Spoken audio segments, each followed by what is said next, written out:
Hello, and welcome to another episode of the Let People Prosper Show. My name is Dr. Vance Gann. I hope you're having a prosperous day. Today, we have a great guest, a happy warrior, a freedom fighter, a liberty warrior, and just an overall great person, Jonathan Williams. Jonathan, welcome to the Let People Prosper Show. Well, thanks so much for having me. Greetings from the land of make-believe here in Washington, D.C., where I am. And I have to say, that was a very kind introduction. And I guess it proves that not all forms of inflation are harmful after all.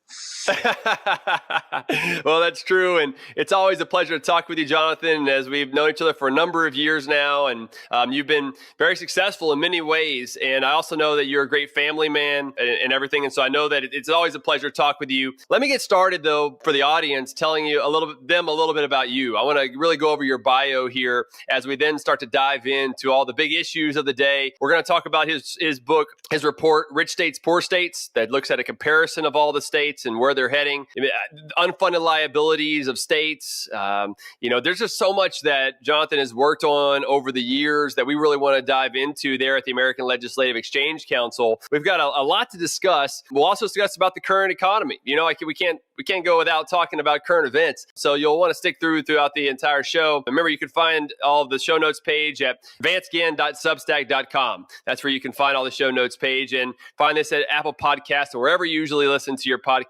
And please leave a rating. That'll also be helpful. So let's dive right back in here. So Jonathan Williams is the chief economist and executive vice president of policy at the American Legislative Exchange Council, also known as ALEC. You might hear that throughout our conversation, where he works with state policymakers, congressional leaders, and members of the private sector to develop fiscal policy solutions for the states. Williams founded the ALEC Center for State Fiscal Reform in 2011, whenever he was 10 years old, and co-authors Rich States, Poor States, ALEC Laffer Economic State Competitiveness Index with Reagan economist Dr. Arthur Laffer and Stephen Moore. Prior to joining ALEC, Williams served as staff economist at the Nonpartisan Tax Foundation, authoring numerous tax policy studies. Williams's work has appeared in many publications, including the Wall Street Journal, Forbes, the Financial Times, Toronto Star, and Investors Business Daily. He is a contributor for The Hill and a columnist at Tax Analyst, the leading provider of tax news and analysis for the global community. Williams also serves on the advisory board of the State Financial Officers Foundation and as an adjunct fellow at the Kansas Policy Institute. He has written for the Ash Center for Democratic Governance and Innovation at Harvard's Kennedy School of Government. In addition, Williams was a contributing author of In Defense of Capitalism. Williams has spoken to audiences across all 50 states and provided testimony for the U.S. Congress, as well as numerous state legislative bodies. His work has been featured at the federal level by the White House, the Congressional Joint Economic Committee, and the U.S. House Committee on Ways and Means. He is a frequent guest on talk radio shows and has appeared on numerous television outlets, including the PBS NewsHour, Fox Business News, and Bloomberg News. Williams is also the recipient of the prestigious Ludwig von Mises Award in Economics.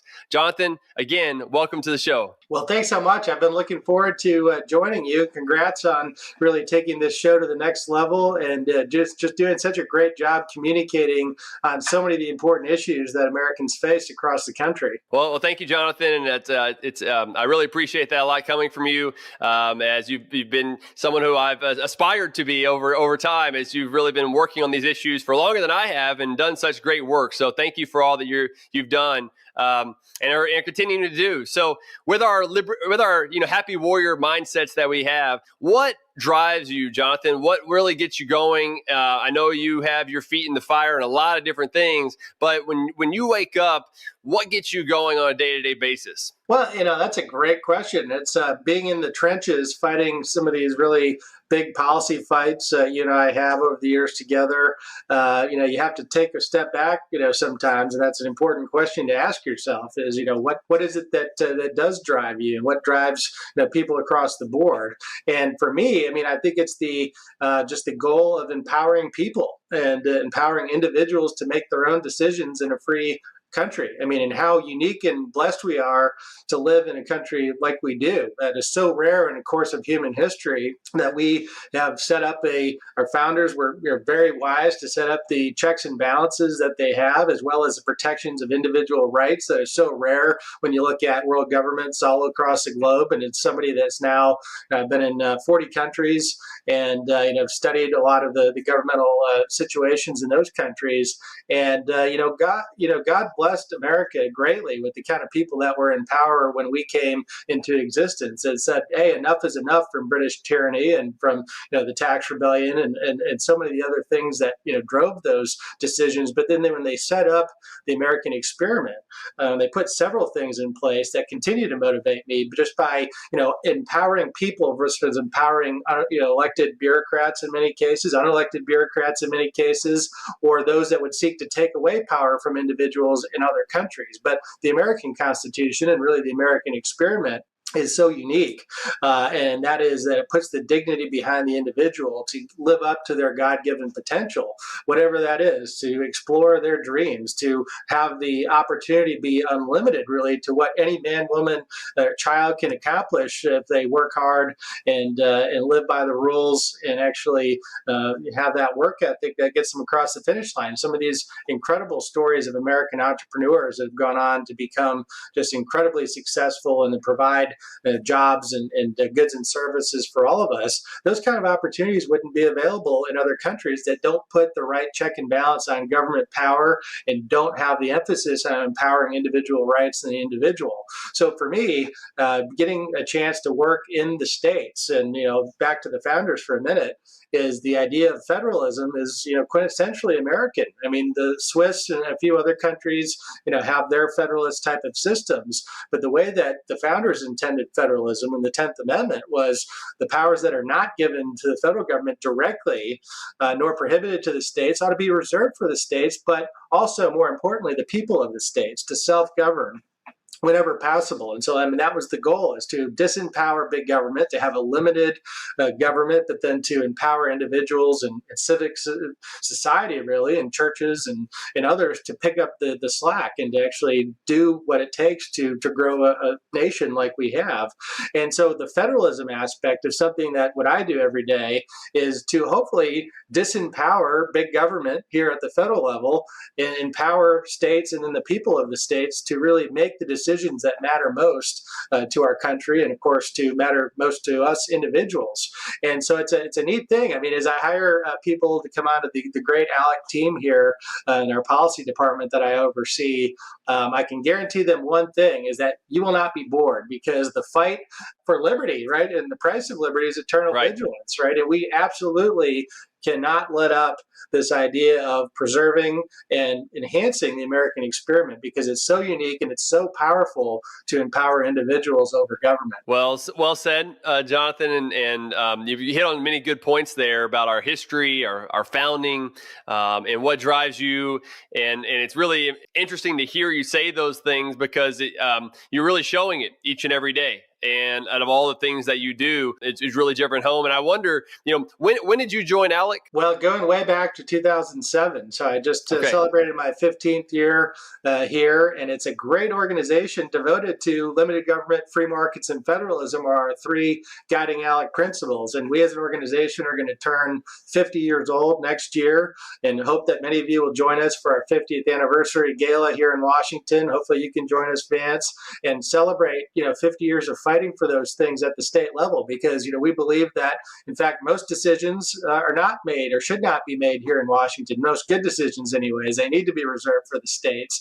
And so waking up every day and working with the hardworking men and women who serve as American state legislators, many times in more or less a volunteer basis. They're not paid at a full-time salary. Certainly you know this well from Texas. And they do it out of the goodness of their heart, but they do it because they believe in the American experiment, and they believe in their people and their constituents. And getting a chance to work with more than 7,000 of them across the country, now being in all 50 states on the ground over the years, and working with our ALEC members across the board is just a thrill of a lifetime. And that's, why, as you know this town very well, Vance, people think in 2-year cycles here in Washington, D.C., and that's why you see DC groups and DC individuals turn over every 2 years. People are finding new opportunities for themselves. But I felt strongly enough about this, the concept, the principles that we've been talking about. But ALEC is just a unique vehicle in order to move the ball forward to those principles. I mean, I have not to see another group out there across the United States that accomplishes anything. And I've said this on the outside of ALEC. It's not self-serving that I'm saying this.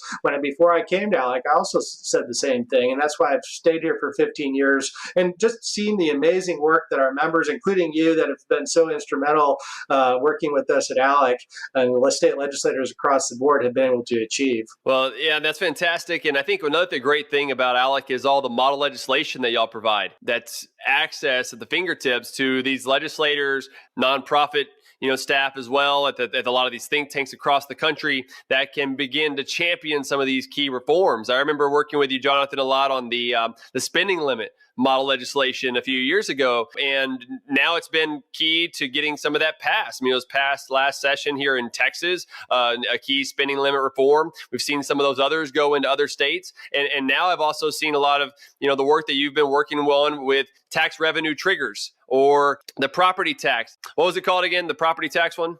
Oh, the truth in taxation. Yes, that's exactly. the one. Truth in taxation. I wonder if you could give us some good insights from what you've been working on with the budget and property taxes. Yeah, there's a lot there. I mean, it's property taxes, certainly in Texas, but in states all across the country have become one of the bigger challenges facing state elected officials. And one of the big challenges, as you know very well, is the vast majority of property taxes are not decided on at the state capital level. They're decided on by local units of government that make the decision of how much do we want to spend and then how much do we need to raise to cover our bills, right? Because they have to balance their budget. Something totally foreign concept to here in Washington, D.C., the way that the federal government does budgeting, as you know, being on the inside of that, to trying to fight for the good things in the Trump administration there. But when it comes to this property tax issue, you've heard it too, but I can't tell you the amount of times and I've talked to state legislators that say, hey, we're getting beat up when we're going to the doors and talking to our constituents because the property tax is being high.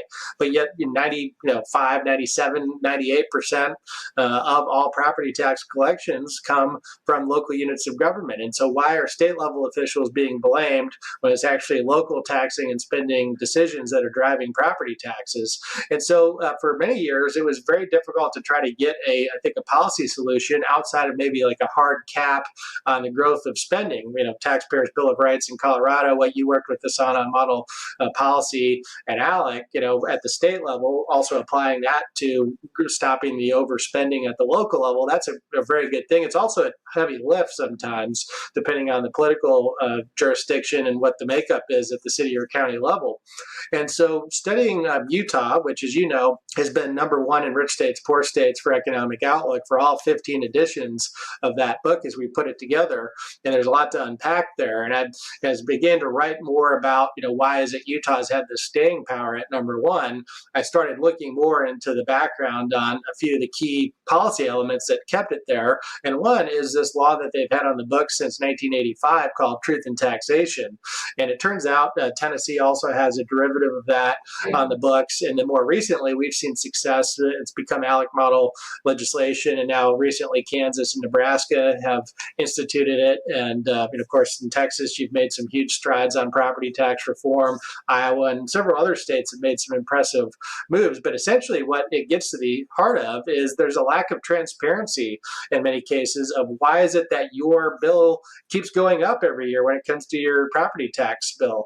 And I looked at my own here in Northern Virginia, and we have local officials all over the country looking people straight in the face and telling you, hey, we've held the line on property taxes, or we've cut property taxes this year. And you look at your bill and you wonder, well, why is it $500 more than it was last year if you just held the line on property taxes? And that's the heart of the issue, getting to what's the driver of property taxes. Why isn't there more transparency about it? And of course, there's the two-prong issue. There's the rate and there's the assessment. And what we've seen all across the country is assessment values have been driving, everything through the roof recently. Of course, we can talk about current events with Federal Reserve action and the rates going up on mortgages, which is slowing down a lot of real estate markets across the country. But at least for the last several years, assessments have gone through the roof. Their governments are pocketing that extra revenue, saying that we're keeping the check on property taxes, and property tax bills bills keep going higher and higher.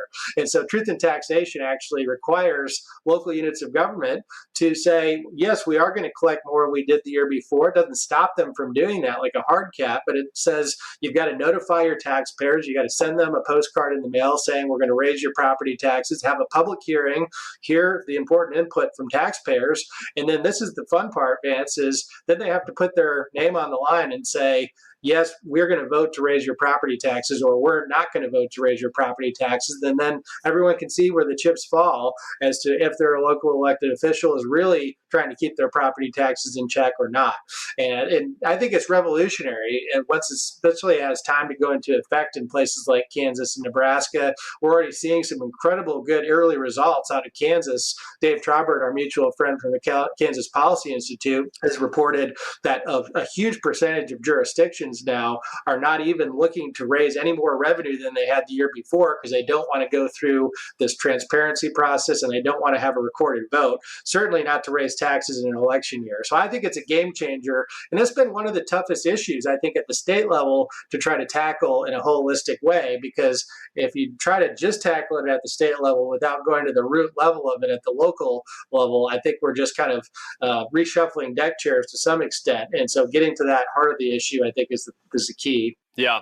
No, those have been spectacular reforms that really provide more transparency is a key part of it, where you can't hide. I mean, the property tax can oftentimes be a way to hide all that excess spending that's going on, even though we see it on our property tax bill. A lot of people will pay it through their escrow. They won't pay it all at one time. Or some people will be renters and they'll say, well, we don't pay the property tax. It's like, yes, you do. The landlord just passes that higher property tax to the form of higher rent along the way. And so it's really about educating people on seeing where the dollars are flowing and everything else. One of the things that I've been working on this year was more on local government spending limits, kind of like Colorado's Taxpayer Bill of Rights at Tabor included local spending limits, but there aren't, from what I understand, a lot of other local spending limits. They must balance their budget from year to year, but there's not really a lot of limitations on spending. That may need to be the next step in part of this movement towards reforming and strengthening state spending limits, which, as you know, like I've been working on with a lot of other states on different types of conservative or responsible or sustainable type of budgets based on a broad base as possible, let's say all funds, if you will, or even all state funds, and then limiting the growth rate to a spending limit of no more than population growth plus inflation. Now, of course, inflation is running at a rapid rate, and so that may be even too high. I always like to make sure that is a maximum. We would love for it to be less, no growth at all, or even cut spending in many places. And so you're starting to see more of these states, I hope, will start to reform their own spending limits and strengthen them. But what do you think about, bringing that idea to the local level as well? I think it's a must, right? I mean, because at the end of the day, if things don't go out the local level, they go to the state level and ask for state help, right? And so at the same, local taxpayers are also state taxpayers. And it's really important to, I think, view things holistically, because when you have strong localities, that really only helps the state then advance the cause of a stronger state business climate, lower taxes at the state level. And if you have struggling cities, the reverse is true. And we've seen this play out time and time again. The bankruptcy of Detroit back home had a tremendous downturn on the state budget and just the kind of stress that it put on Michigan, even though that was, one large city in the state of Michigan. Having a city that goes through that kind of distress has horrible, really shockwaves going through at the state level. So, I mean, talking about this together is essential. And I think, moreover, looking where we're at today, kind of on the broad scale of state budgets and state spending, the work that you're doing, the work that we're doing to try to raise awareness around needed limits to the growth of government, to where I think, those of us that, really roll up our sleeves and get into state budget practices and look for government waste, fraud, and abuse, there's really ways that we could save a ton of money in every single state budget, some more than others, clearly. But looking at the overall scope of things, doing this now for 20 years, I don't think I've seen another time where state budgets have been this awash in cash. And of course, some of this goes back to the debate that you and I were heavily in, of course, on the same side of trying to stop the federal bailout of states as it relates to the so-called so-called stimulus packages, coming out, or whether it's the Obama era or whether the Biden era, and really raising awareness around how damaging that is for this core concept of federalism. The more addicted that state and local governments get on the federal support, the less autonomy we know directly. It's a straight line relationship that state and local governments have. The more money you get from federal government, the more power the federal government wants to have over you. And so we're seeing this play out right now with the requirements such as maintenance of effort requirements that come with the federal dollars. They're really huge strings attached. No such thing as a free lunch, as our great mentor Milton Friedman would say. And states have so much money right now, though. The danger, of course, is those of us who look at things in a fiscally responsible manner, is we're setting ourselves up for failure if and when the economy continues to falter. If we get into a prolonged recession and a severe recession, we're going to have a lot of red ink in the state level, just as we would at the federal level, and continue to have. And then I think the question is how high is baseline spending at that point that's been built up during the good years? And then how much of a crisis is there? I mean, would there need to be drastic cuts at that point? In some cases, maybe. Or will there be those that will make the case that you need to raise tax rates or raise revenue? And I think that will be a huge debate coming to a state near you very quickly, based on what we're seeing in the national economy. So getting the spending piece of this right enables us to get the tax piece of it right. And the good news is we're on the complete offense when it comes to pro-growth tax reform and pro-taxpayer reforms out there. And I would hate to see that slowed down because of overspending that's going on. So the work that you're doing, working with these states on trying to craft financially responsible budgets, is just so important. And how many states have had these key tax reforms over the last year or two? Well, I mean, we're looking at about half the states have substantially cut taxes in the last two legislative sessions, which that's got to set a record or be darn close to it, at least in my 20 years of following this. And one thing specifically, and of course, I think the right way for states to tax is to do what Texas does and just don't tax personal income, don't tax income, tax consumption and other things. That's the economist's perspective on this, right? And I think there's a great case to be made of the 9 states that go without personal income taxes. We detail this every year in Rich States, Poor States. Correlate that in the growth that's gone on in those states that have avoided income taxes, and it's almost impossible to ignore the growth premium that's associated with being a no-income tax state. One of the key elements of that is that no-income tax states spend about 55 or 60% less per capita than states with income taxes. So getting back to your discussion about the needed limits on the growth of government, that's why it's so important. It's almost impossible to be a low tax or a no income tax state unless you put some real limits on the growth of government. But what we've seen this year alone in 2022, Vance, has been nothing short of just remarkable when it comes to the flat tax revolution that we've seen. Yeah. Starting in March, Governor Kim Reynolds, who's a great ALEC alum, served in the Iowa Senate, was an ALEC member. She gave the response, as people may recall, to President Biden's State of the Union address. And just a few hours before that response, she had signed into law the largest tax cuts in Iowa history this year. Working with our ALEC members on the ground, they became a flat tax state. So they had multiple tax brackets on the individual income tax. They have now a single flat rate going forward that's going to get under 4%, and they were above 8% previous to this tax reform. So just really transformational tax reform that's going to put Iowa in a much more competitive position. And then fast forward to the rest of the sessions, we've had 4 more states become flat tax states. So a grand total of 5 new flat tax states as part of the revolution this year. And for those of you that follow history, you'll appreciate this. But going back to when states started taxing income, roughly in the progressive era, 120 years ago or so, 110 years ago, we had in the grand total of that 110 years, we've had 4 states that went from progressive income tax structures to flat taxes in 110 years. 4 states. 1 year, Vance, we've had 5 more states become flat tax states. So how is that for progress? I mean, just That's incredible amazing. The kind of great work that state legislators and their governors are doing, because they know this is the time to cut taxes. If you can't cut taxes in an era like this with so much money sitting around state capitals, you're only going to build up baseline spending, and you're going to set yourself up for a real world of hurt when the shoe drops and we have an issue with the economy going forward. So it's been great to see. I mean, we've played a big role. Our ALEC members have been been so instrumental in getting this done. And it's going to be hard to top this going forward. Having 5 states in 1 year become flat tax states. Now, what's next, Vance, is to have them eliminate the income tax. So our work is still cut out Yes. for us, I guess. Yeah. Well, I think that's a good problem to have. Sure to is. keep beating that level. I know that I'm going to be doing some work in Louisiana where we're going to be pushing to eliminate the income tax as well. And a big part of that, of course, has got to be spending restraint.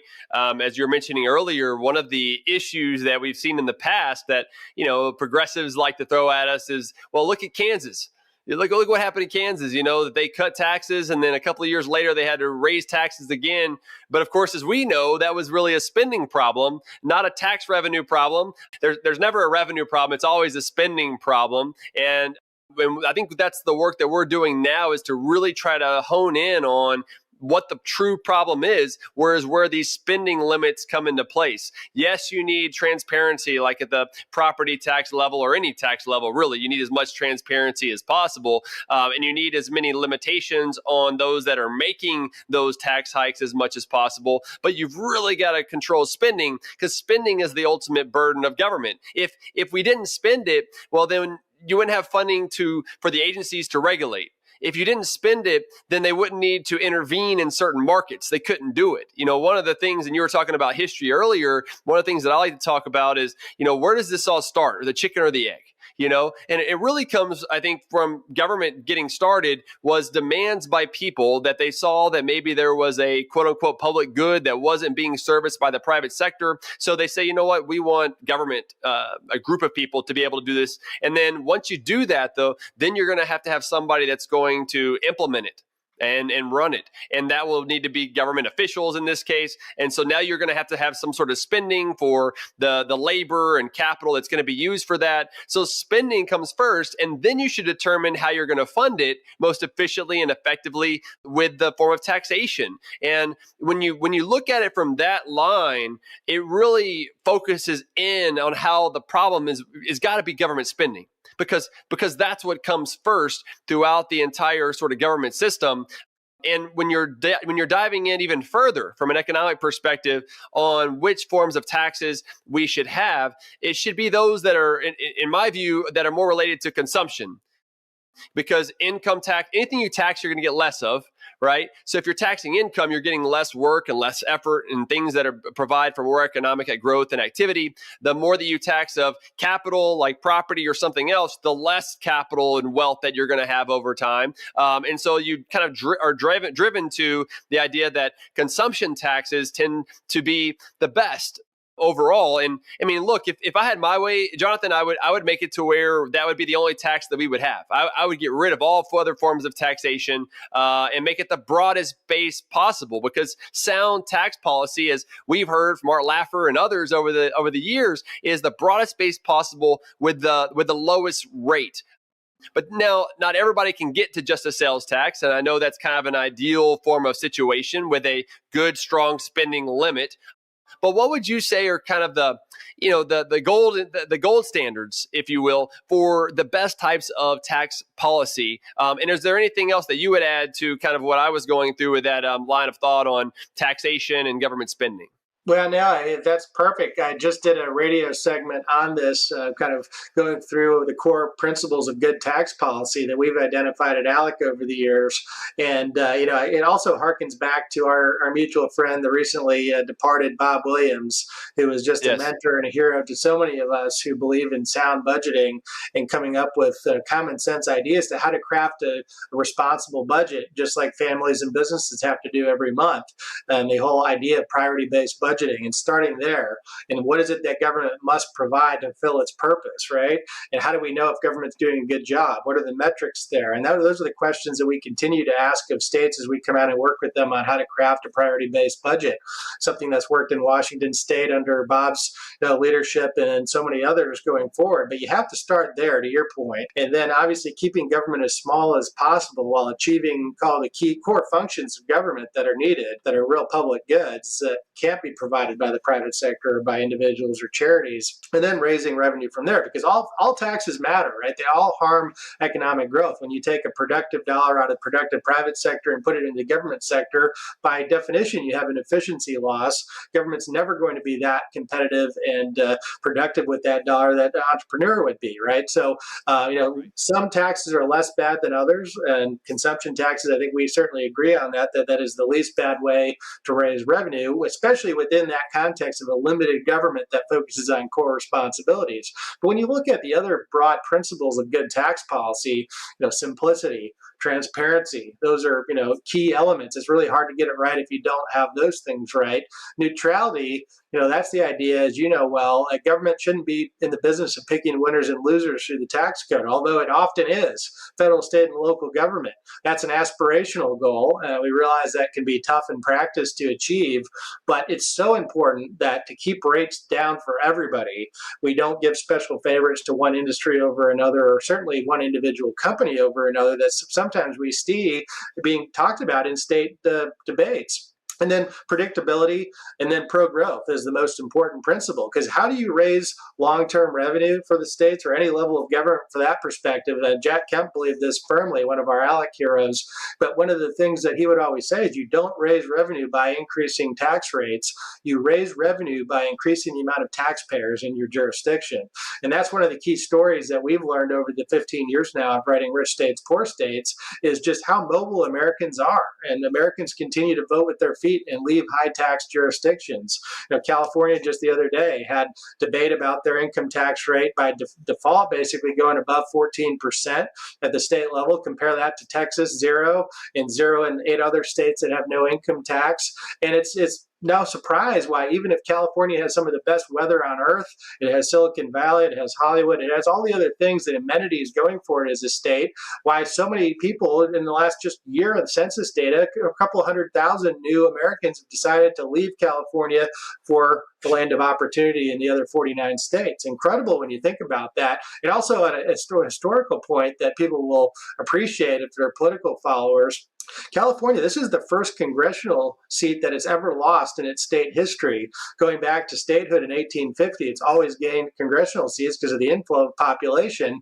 More recently, it didn't gain or lose in 2010, and now the 2020 census came in, and this vast majority of out-migration happening, even if they've had foreign immigration coming in and birth rates over death rates, it hasn't been able to keep up with the Americans leaving California and going for more opportunity elsewhere.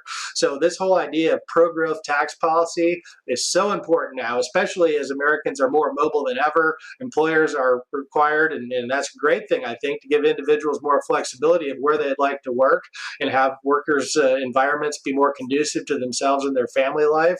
And as a result, though, you aren't stuck working in an in-person office, let's say in Silicon Valley or in Manhattan, and paying $5,000 a month for a one-bedroom apartment, right? You can go buy a house, increase your standard of living, have schools that were actually open for your kids during the lockdowns, and actually have a much higher quality of life as a result of this American experiment of federalism and allowing people to prosper wherever they'd like to live. And that's why policy is even more important now for states to get it right. I think that's one of the key things that I'm working on, Jonathan, with my Let Bill Prosper and Get Economic Consulting, is making sure that there's strong states, that states can really withstand what's happening in DC and allow people to flourish, but also get the system of federalism so that states can be able to do what's in their best interest to fight back and really limit government spending. But then also at the national level, we really need to fight back as well. And I think, what we've talked about so far is kind of leading us into some of the higher demands, if you will, from what DC is putting on us. I mean, there's a lot of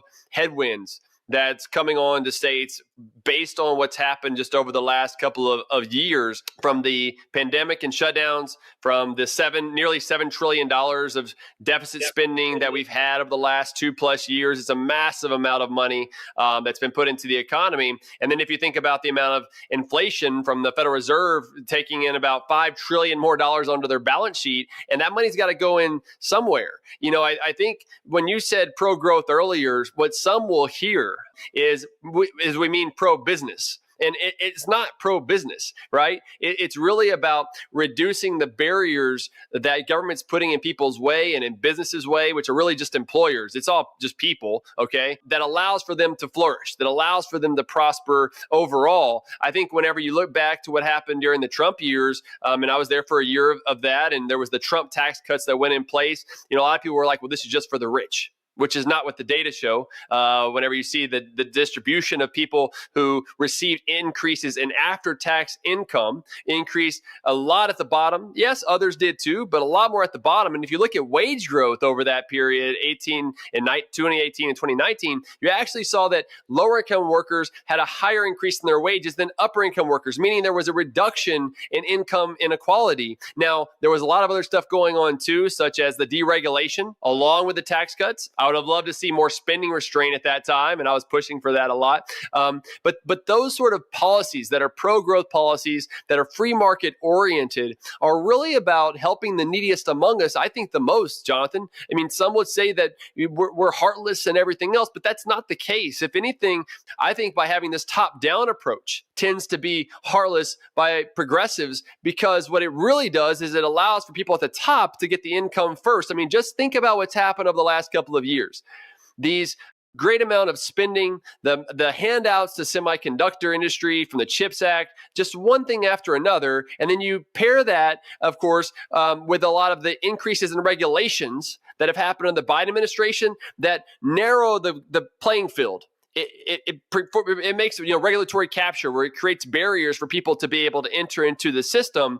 At the same time, we've seen a rising income inequality as those at the bottom are getting hit the most. And so when we're faced with this situation now, and the last one here I'll say is the Federal Reserve, the increase in the money supply, inflation, that also hits the lowest income people the most. Even after we had this period of quote unquote the great moderation for so long of low inflation, we're kind of out of that now. The genie's out of the bottle, and we've got some major issues that are coming on from DC. And I'm so glad that you're working on fighting back at the state and local level. But kind of what are your thoughts about what's going on in the economy, some of these issues about helping the neediest among us? Where do you really see it, Jonathan? Well, we need a role reversal here, I think, at the federal level in terms of trajectory. I mean, we are, digging the hole deeper instead of, the first thing you want to do when you're in a hole is stop digging it deeper, right? And what we saw is almost from moment one, the Biden administration's approach has been really a war on American energy, whether that is shutting down pipelines and stopping, new leases on federal land, whether it's this radical interpretation of ESG that could be a whole nother discussion for us on another episode, and just to see, where that has gone to shut down capital in many cases to the energy sector, where you talk to folks and they're not even able to raise capital to build new projects, even if the market suggests that there is a demand there, right, for certain additional reliable, affordable energy sources here in the United States. That's such an important point. But you add that to the tax increases that have been proposed, the weaponizing the IRS and hiring 87,000 new IRS agents. By the way, not to pick up the phone call, as Janet Yellen suggests, when you have a question about how to fill out your tax return. They're suggesting they're going to raise $200 billion, as you know, in the CBO 10-year score just through that provision. So they're coming hard for audits against entrepreneurs and against so many others, probably gig economy workers. Hopefully they're not going to target conservatives like they did just a decade ago under Lois Lerner with that just horrible chapter in the IRS's history for targeting political opponents. But I mean, that's been the approach that we've seen, not a pro-growth approach that we need. And, it's you go down the list and almost to a major initiative. The Biden administration's proposals have been a war on federalism as well, whether that was, the PRO Act that was talked about that would basically disallow state right to work laws and labor freedom, employee freedom, whether that's federalizing of elections that was talked about here, whether that's the idea as supposed by Janet Yellen that if states took the federal cash for bailouts, that they wouldn't be allowed to cut taxes back home. I mean, if there was a common thread to the Biden administration's big government agenda, it would be to disempower state and local decision making and to centralize more power here in Washington, D.C. That's that's the thing that's, I think, worried me the most of this administration. And, I was one that wanted to believe, as the president outlined in his inaugural address, that he was going to be here for Red America and Blue America and try to bring people together. And I was optimistic for a short period of time.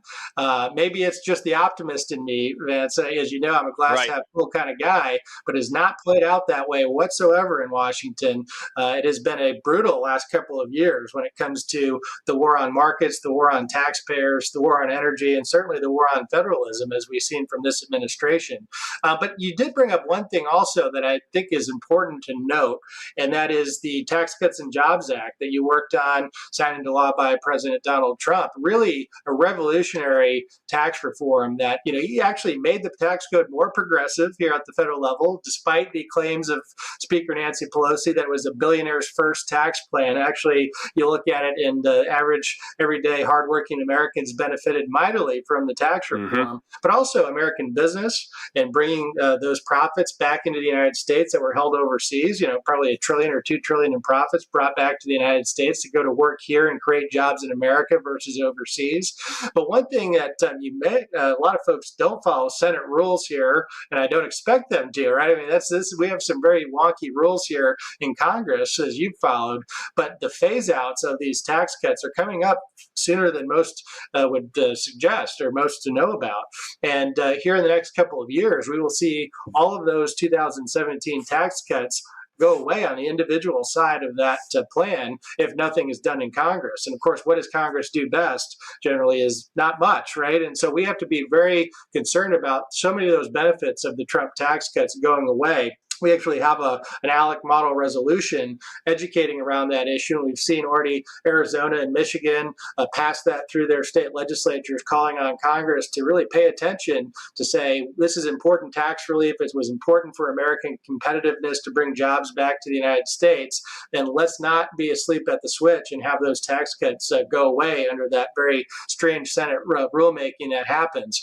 And, it's really an important time right now, broadly for the economy. Anybody that's followed their 401ks very painfully, or state pension systems for that matter, that have really taken a hit in valuation, we need to get it right when it comes to fixing this economy. And unfortunately, what we're seeing here is more of the same, and digging the hole much deeper when it comes to the big government agenda in Washington right now. That's exactly right, Jonathan. And so I think in the last few minutes that we have here together, I think, when you're looking at the rich states, poor states, and, Utah is number one. I'll make sure to put this in the show notes page as well. You got North Carolina, Arizona, Oklahoma, Idaho, Nevada, Indiana, Florida, number 8, North Dakota, Wyoming, and Texas.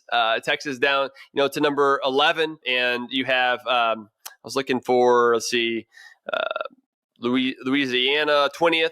Louisiana's 20th right now. New York 50th. Right, dead last.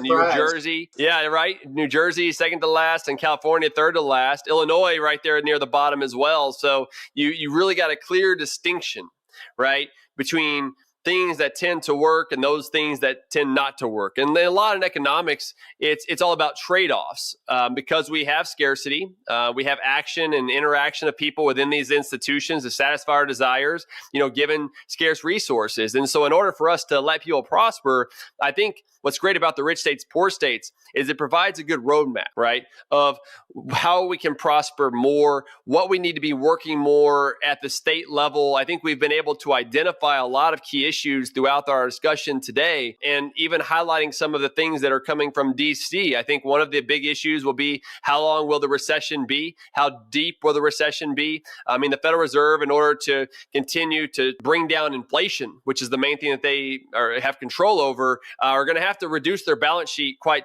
a bit. It really hasn't come down much at all, even though they've been raising interest rate. The overnight lending rate between banks, that target rate, is up to 3 to 3.25% as of this recording on October 11th, 2022. But there's got to be a lot more that they're going to have to do in order to kind of squeeze that inflation out. And so that's going to put more pressure on a lot of these states and the revenue that they're going to bring in and everything else, which goes back to the key parts of spending restraint. But one of the things too, Jonathan, is, Larry Kudlow, one of our friends, he also talks a lot about the cavalry's coming, right? The Republicans are likely to win the House. It'd be great if they won the Senate too. I think that may be more of an uphill battle, but we'll see. But the Biden administration has very poor ratings overall. They haven't really, there's a lot of concern about the economy and everything else. So this is a great time for a pro-growth message that is one about liberty, that's making liberty win and to let people prosper at the end of the day. And so I think, with the last couple of minutes that we have here together, Jonathan, what would be kind of your pro-growth policy outlook, and what do you see as the kind of the next steps that we should be thinking about from a policy perspective? Wow, well, that's a big question for a couple of minutes. But let me do this and that. I think in short, what we need is, and I hope that it's Republicans, Democrats, Independents, libertarians, vegetarians, across the board. Everyone should embrace this pro-liberty agenda. This should not be a partisan agenda, right? Because it's empowering individuals.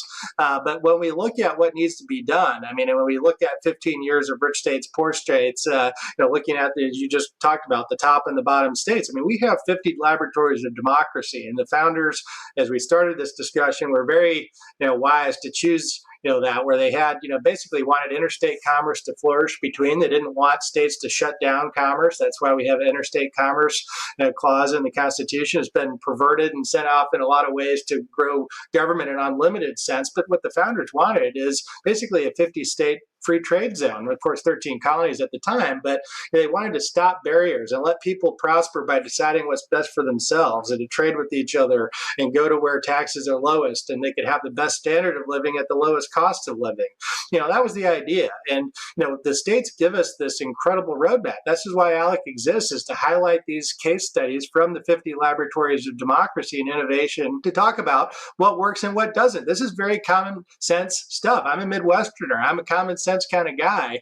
And, we like to say, how can we be more like Utah, number one? How can we be more like Arizona? How can we be more like North Carolina and Texas and Florida and Tennessee and the states that are growing at the national level? How do we replicate those success stories? And how do we avoid the fate of California, New York, Illinois, and the states where people are leaving and jobs are leaving and they're hemorrhaging because they have a failed way of doing business, basically, as a state?